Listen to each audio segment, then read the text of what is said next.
Es lo que venimos estudiando hace bastante, ustedes más seguidos que yo, pero es lo que empezamos con los hermanos allá.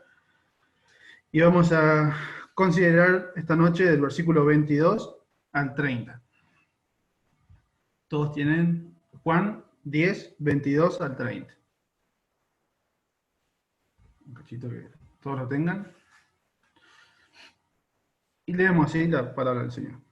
Celebrase en Jerusalén la fiesta de la dedicación, era invierno, y Jesús andaba en el templo por el pórtico de Salomón. Y le rodearon los judíos y le dijeron, ¿hasta cuándo nos turbarás el alma? Si tú eres el Cristo, dínoslo abiertamente. Jesús les respondió, os lo he dicho, y no me creéis. Las obras que yo hago en nombre de mi Padre, ellas dan testimonio de mí. Pero vosotros no creéis porque no sois de mis ovejas, como os he dicho. Mis ovejas oyen mi voz, y yo las conozco, y me siguen. Y yo les doy vida eterna, y no perecerán jamás. Y nadie las arrebatará de mi mano.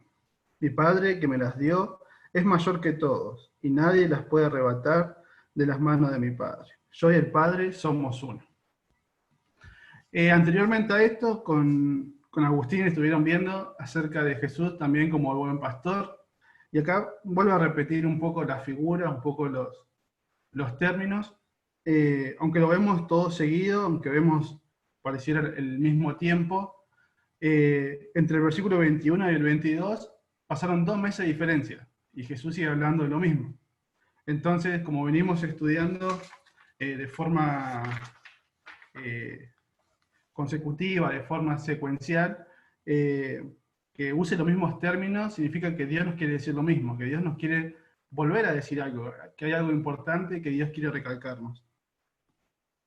Como para tener en cuenta el contexto que estamos leyendo, primero es esto. Pasaron 2 meses más o menos en el tiempo de lo anterior, desde que Jesús habló como él mismo, como el buen pastor, y esta parte que vamos a ver hoy. Acá dice que era invierno, que significa que es diciembre, ellos están del otro lado del mundo. Allá es lluvia, frío. Por eso siempre Juan marca estas cosas para tener en cuenta cómo estaba el tiempo del año, cómo era el lugar, siempre nos da esos detalles que nos sirven para poder entender un poco más el porqué de estos detalles que nos da Dios en la Biblia. Dice el versículo 23, y Jesús andaba en el templo por el pórtico de Salomón. Hay que pensar que el invierno, allá es un mes muy lluvioso, por lo que dicen los comentaristas, y el pórtico de Salomón sería como un lugar donde que había mucho reparo, donde los judíos seguían sus enseñanzas en estos meses fríos, donde se refugiaban un poco del clima. Entonces ellos estaban ahí como resguardados siempre. Era donde había más gente en esta época del año, por todo el resguardo hacia el clima que había. También nos dice que era la fiesta de la dedicación. Esta es una fiesta que conmemora la redención y purificación del templo en el tiempo de los macabeos. Eso pasó entre el Antiguo Testamento y el Nuevo. Hay toda una historia ahí que pasó. Y bueno, ellos festejan la recuperación del templo, que se purificó de vuelta, sacaron ídolos. Eso nos dice un poco la historia. Esa fecha se conoce también lo que es el Hanukkah, no sé si escucharon nombrar, es todavía una fiesta que festejan los judíos, algunos. Y es esa fiesta, la fiesta de la conmemoración, se conoce así, la fiesta de la dedicación, o la fiesta de las luces, una fiesta muy pintoresca, donde prenden velas, donde parecía la fiesta de los tabernáculos, muy alegre. Entonces podemos entender que había mucha gente, era una fiesta popular de la zona, una fiesta muy concurrida, donde habría mucha gente. Imagínense, en ese tiempo se hace esa fiesta y van todos para allá, mucha gente escuchando, mucha gente estando en esos lugares. Entonces vemos que Jesús está en ese tiempo, en ese contexto, ese tiempo del año. Y Reinaldo, estamos en el 10, 22 al 30, justo viene el chat ahí. Juan 10, 22 al 30. Entonces, me perdí. Entonces lo rodearon a Jesús, vinieron los judíos y lo buscaron a él.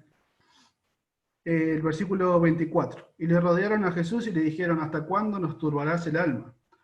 Tengamos en cuenta y tengan en cuenta todo lo que estuvieron estudiando antes, de todo lo que Jesús le dijo a los judíos, todo lo que le confesó, de las declaraciones que le hizo, que no eran para nada suaves, sino que eran fuertes por su incredulidad, por su pecado, y los judíos podemos decir que quedaron calientes, quedaron picando ahí. Pasaron 2 meses y apareció Jesús y fueron a increparlo, fueron a decirle, a buscarlo enseguida. Y la pregunta de ellos era, ¿hasta cuándo nos turbarás el alma? La Nueva Biblia de las Américas dice, ¿hasta cuándo nos va a tener en suspenso? Ellos estaban esperando una respuesta, ellos tenían mucha intriga de qué era. Intriga a nivel político, porque no sabían, dicen, bueno, si es el Cristo nos irá a libertar. A nivel espiritual estaban siendo confrontados por Cristo todo el tiempo. A nivel hasta organizacional de ellos, se puede decir. ¿Por qué? En el versículo 19 dice, volvió a haber disensión entre los judíos por esta palabra. O sea que entre ellos mismos era constantemente un tema de discusión, un tema de qué pasa acá, qué nos quiere decir Jesús, y ellos dicen, ¿por qué nos tienen en suspenso? Vemos entonces que lo que Jesús le había dicho a ellos, lo trató de ladrones, salteadores, extraños, usurpadores. Y ellos, no es que no entendían por qué, pero ellos querían una respuesta directa de Dios. Entonces le dice, si tú eres el Cristo, dínoslo abiertamente. Bueno, de acá me surgieron un par de preguntas. ¿Por qué Jesús no le dijo? ¿Por qué Jesús no le dijo abiertamente, yo soy el Cristo? O se lo dijo, no sé. Vamos a Juan 4, 26. Cuando Jesús habla con la mujer samaritana.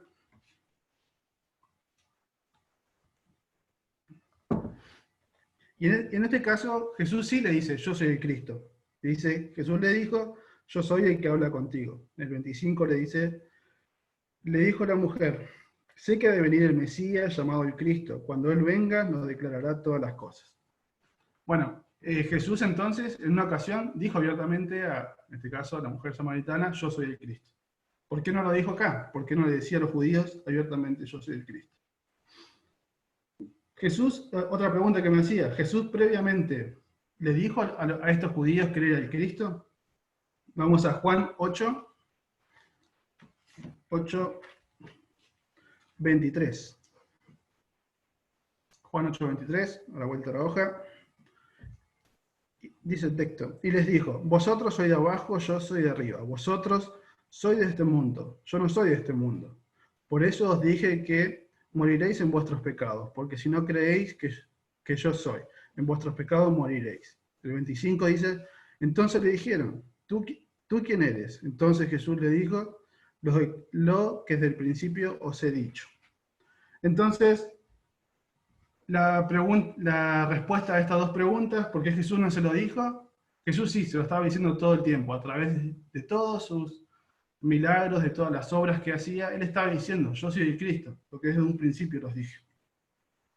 Todo el tiempo Jesús estaba confrontándolos a ellos y diciéndole, sí, yo soy el Cristo, yo soy el Salvador.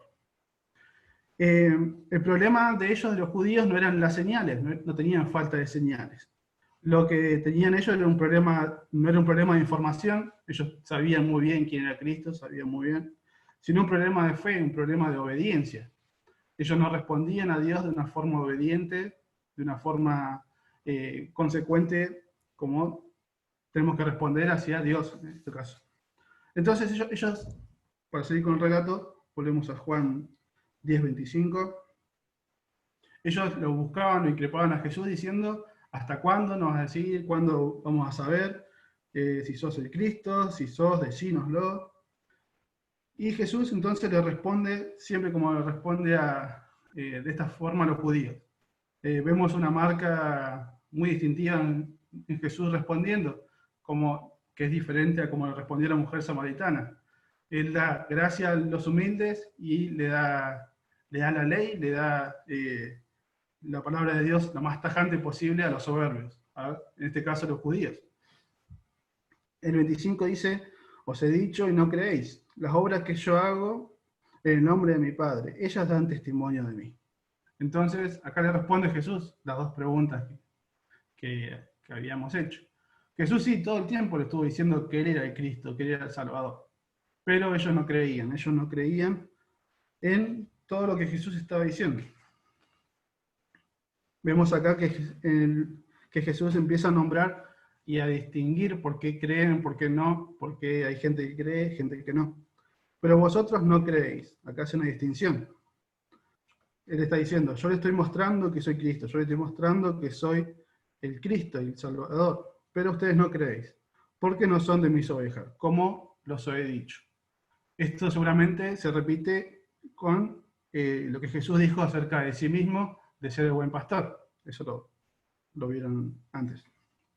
El versículo 11, por ejemplo, del mismo capítulo, dice, yo soy el buen pastor. Entonces, un pastor necesita ovejas, un pastor necesita, no necesita, las ovejas necesitan un pastor realmente, que las guía, que las lleva por donde les conviene. Pero ellos no creían porque no eran de Dios. Entonces, las ovejas, en contraste, él dice, las ovejas oyen mi voz y me siguen. Ustedes oyen y ven mis señales y no creen, por consecuente no me siguen, no son mis ovejas. Ya vimos varias veces en el libro de Juan, de gente que cree en Cristo, de que cree, pero realmente no cree de una forma verdadera. Vemos en Juan 2, cuando Jesús dice que él conocía sus corazones, pero no se fiaba de ellos. Después también en el versículo 8, donde dice que muchos creyeron en él, y después viene una reprensión muy grande hacia su incredulidad. Así que ellos capaz que creían de una forma, pero no realmente, no creían de una forma salvífica, una forma real. Entonces, el 27 dice, mis ovejas oyen mi voz, y yo las conozco y me siguen. Entonces, en contraste, él le da un ejemplo de lo que ellos no son. Mis ovejas sí, me oyen y me siguen. Hay una frase que me gustó de un comentario de MacArthur de este pasaje que dice esto. Desde la perspectiva de la responsabilidad humana, los judíos hostiles no creían porque habían rechazado deliberadamente la verdad. Pero de la perspectiva divina, no creían porque no eran ovejas del Señor, las que el Padre les había dado. Entonces, siempre que Jesús está hablando con los judíos, en estos últimos versículos, más o menos desde el 6 podemos verlo, siempre está marcando esta diferencia, los que son y los que no son, los que son sus ovejas, los que son engañadores, los que son salteadores. Podemos ver esa diferencia todo el tiempo en estos últimos pasajes, que son la confrontación de Jesús con los judíos. Entonces, vemos acá que lo que distingue a estas ovejas es que son del Señor, son de Dios, y ellos les da vida eterna. Entonces, teniendo en cuenta más o menos esto, el pasaje del que venimos hablando, tenemos a Jesús, que volvió a Jerusalén, los judíos que lo increpan, le preguntan cosas que ya deberían saber, y por incrédulos no lo saben, no lo obedecen, y Jesús respondiéndole, haciendo esta diferencia, que los que verdaderamente creen son sus ovejas, tienen vida eterna, y ellos, por su desobediencia, reflejan no ser ovejas de Cristo, no ser realmente entregados por el Padre a Cristo, ¿sí? Para la salvación. Refleja la incredulidad de ellos, refleja su falta de obediencia hacia todas las obras y todo lo que Jesús nos dijo. Entonces, todo esto que venimos estudiando, esto para entender un poquito el contexto de qué está pasando en estos pasajes, cuando empecé de vuelta a retomar el estudio de esto para poder hablar hoy, me fui a Juan, vamos todos, Juan 10, Juan 20, 31, que era el propósito del libro. Porque no tenía tan fresco, no venía estudiando Juan estos últimos días. Pero es importante tener en claro la intención que tenía Juan, en este caso el autor, al escribir esta carta. ¿Por qué escribía todas estas cosas que estamos estudiando hoy? Nos dice, pero estas cosas han escrito para que creáis que Jesús es el Cristo, el Hijo de Dios, y para que creyendo tengáis vida en su nombre. Entonces este es el significado, el fin que tiene la carta que estamos leyendo, el libro, el Evangelio. Y repite una palabra que acá la vamos a ver seguido, que dice, para que tengamos vida, vida eterna, ¿sí? En el versículo 27 dice, mis ovejas oyen mi voz, yo la conozco y me siguen. El 28, y yo les doy vida eterna, y no perecerán jamás, ni nadie la arrebatará de mi mano. Entonces lo que quiero que pensemos hoy, lo que quiero que meditemos, lo voy a tener medio fresquito por recién haber participado de la cena del Señor, es acerca de la perseverancia de los santos, de la perseverancia que tenemos los cristianos en Cristo. Se conoce muy bien como, no sé, a veces escuchamos que la salvación se pierde, que no se pierde, y estamos tan acostumbrados por ahí a decir, no, la salvación no se pierde, que nos perdemos o perdemos la maravillosa gracia que significa eso, de no perder la salvación. Entonces quiero que pensemos en esto. Le puse como un título, por decir así, a esta parte, rescatados en las manos de Dios. Somos rescatados y estamos en las manos de Dios. Lo que me llamó la atención de estos textos son las palabras no perecerán jamás, nadie las puede arrebatar y vida eterna. Realmente, teniendo en cuenta que éramos pecadores sin Cristo, alejados, muertos al pecado, considerar que ahora estamos salvos, estamos en la mano de Cristo y Dios tiene, a su vez, como dice el versículo del 27 al 29, como que estamos en la mano de Dios, en la mano de Jesús, y Dios tiene la mano de Cristo. Dice, mis ovejas es mi voz. El 28 dice, y nadie las arrebatará de mi mano, hablando de Jesús. Y mi Padre que me las dio, nadie la puede arrebatar de la mano de mi Padre. Como que estamos súper agarrados, súper escondidos en la mano de Dios. Esto lo que me llamó la atención cuando lo leí fue la facilidad o la costumbre por ahí que tenemos de ciertos conceptos bíblicos. Y perdemos el maravillarnos, perdemos lo asombroso que es esto. Sí, la salvación no se pierde. ¿Cuántas veces vienen hermanos de otras denominaciones y como primera marca o primeras discipulados se enseña, sí, la salvación no se pierde? Y a veces lo decimos con tanta liviandad que realmente entender eso tiene que llevarnos a adorar a Dios, a adorarlo con un corazón tan agradecido. ¿Por qué no podemos perder la salvación? ¿Por qué no podemos? Primero porque no la ganamos. Primero no es algo que merecíamos, no es algo que pudimos comprar. Y Dios nos tiene agarrados en sus manos. Dios nos tiene escondidos, estamos escondidos en sus manos.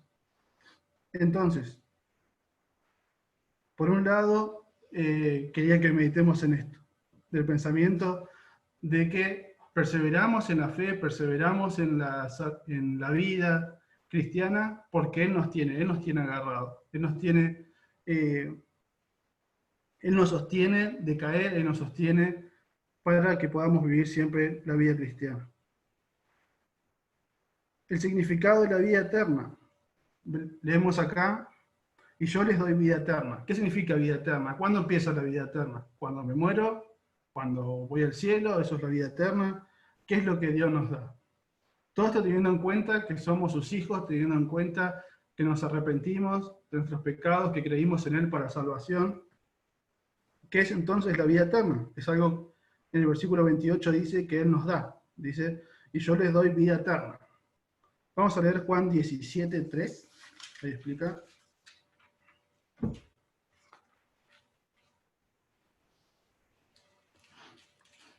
Es maravillosa como la Biblia de Dios se explica a sí misma. Cada pregunta que tenemos, la Biblia se responde a sí misma y es la maravillosa que podemos entender de la Biblia.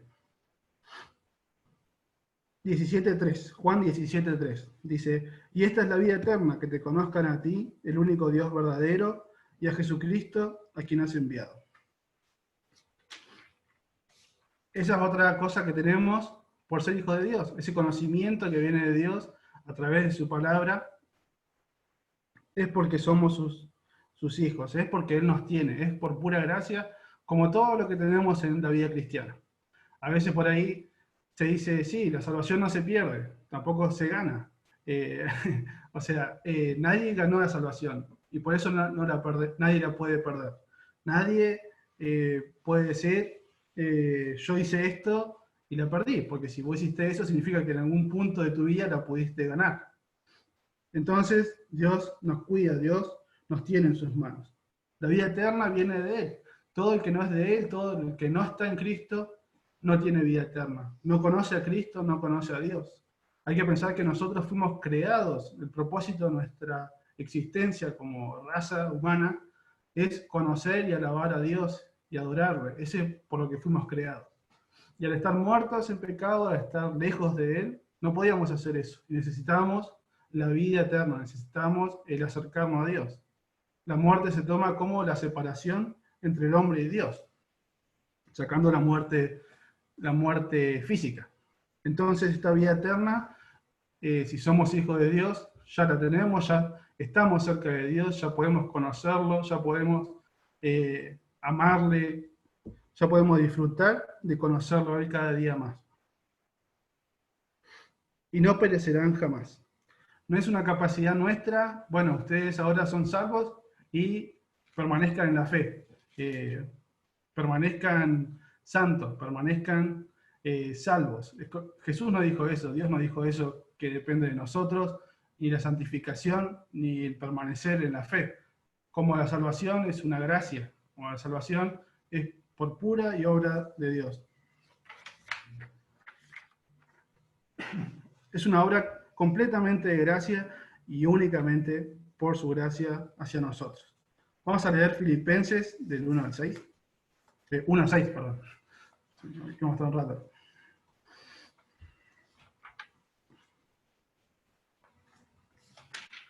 Filipenses 1:6 dice, estando persuadido de esto, que el que comenzó en vosotros la buena obra, la salvación, la perfeccionará hasta el día de Jesucristo. Esto pasa por estar en sus manos, esto pasa por estar escondidos en Cristo. Vemos cómo esto de estar en Cristo, de que nadie nos puede arrebatar de la mano del Padre, de la mano de Cristo, de no perecer jamás, de no ir al infierno, a sufrir las consecuencias de nuestro pecado, de poder disfrutar tanto la comunión como el Espíritu Santo en nosotros. Son todos aspectos por pura gracia. Entonces, lo que pensaba yo esto, tantas veces decimos, tantas veces lo repetimos, que hasta parece que pierde sentido. Entonces quería que meditemos en esto, que piensen cada uno de ustedes, los que son hijos de Dios, en esto. Y los que no son hijos de Dios, realmente tienen la responsabilidad de arrepentirse ante Dios. Son responsables por sus obras, de vivir una religión, o sea, pueden no ser hijos de Dios y vivir acá una vida religiosa y moral y engañarnos a nosotros, como muy fácil. Entre nosotros nos podemos engañar muy fácil. Pero vos sabés muy bien entonces si sos de Dios, no sos de Dios, y tu responsabilidad es que te arrepientas y creas en Él como Salvador. Quiero que vayamos a Romanos 8:30.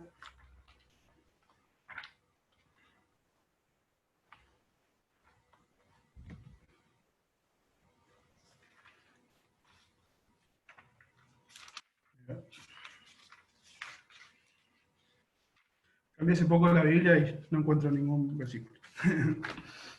Lo perdí. Vamos a leer el 30. Y a los que predestinó, a estos también llamó, y a los que llamó, a estos también justificó, y a los que justificó, a estos también glorificó.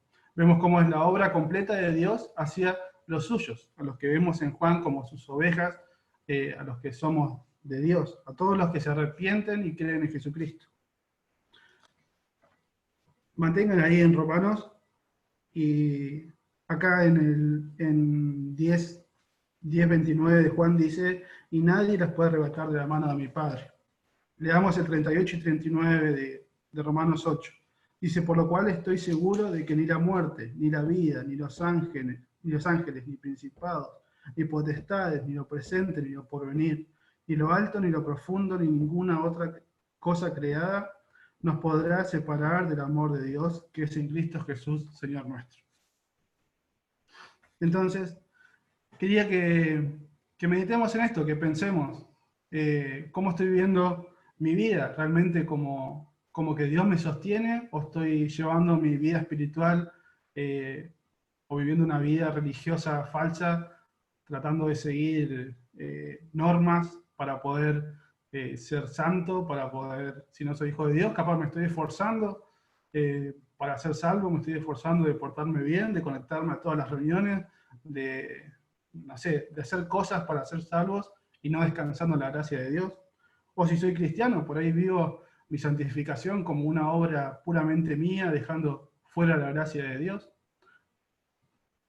¿Cómo sirvo en la iglesia? ¿Como que Dios me sostiene o como que es todo por mi fuerza? Es el mismo concepto.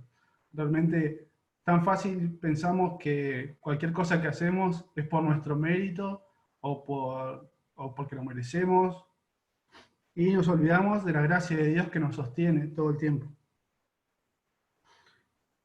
¿Creo lo que escucho de la obra de Cristo o soy como los judíos? Cuando veo todo esto, todo lo que pasó, todo lo que hizo por mí, todo lo que hace, ¿cuál es mi actitud? ¿Es como los judíos que no creo, que quiero hacerlo a mi forma, quiero un Cristo a mi modo, un Cristo cómodo?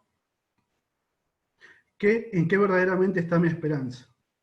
Como veíamos ahí en Romanos, ni la vida ni la muerte. Ahora es noticia todo el tiempo, van contando las muertes de las personas por toda esta pandemia. ¿En qué está mi esperanza? ¿Está en Cristo? ¿Realmente que me sostiene? ¿Está en las estadísticas, en lo que sea?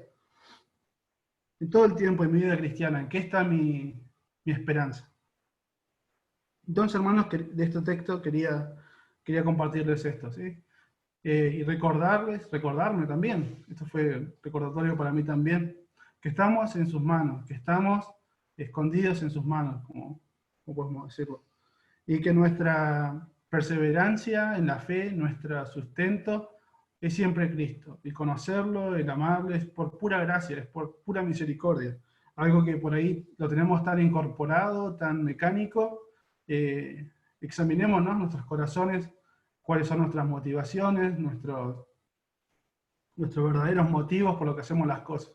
Que no sea algo porque sí, porque hacemos, no sé, tenemos reuniones todos los domingos, tenemos 52 reuniones al año, hace muchos años, saquen las cuentas, y a veces tendemos a acostumbrarnos a hacer las cosas.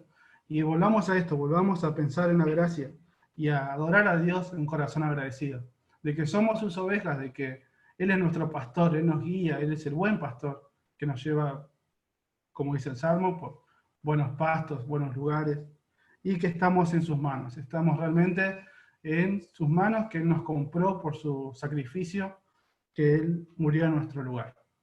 Quería compartirles eso, hermanos.